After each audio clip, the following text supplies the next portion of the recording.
You ask Tiger to solve. This deals with linear equations with one unknown. The final result is x equals 2. Let's solve it step by step. Simplify the expression. Expand the parentheses. Simplify the arithmetic.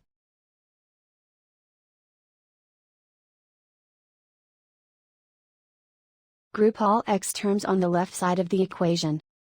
Subtract x from both sides. Group like terms. Simplify the arithmetic. Group like terms. Simplify the arithmetic.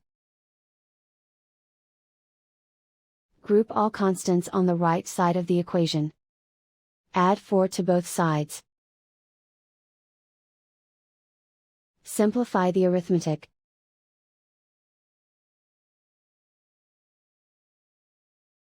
Isolate the x. Divide both sides by 6.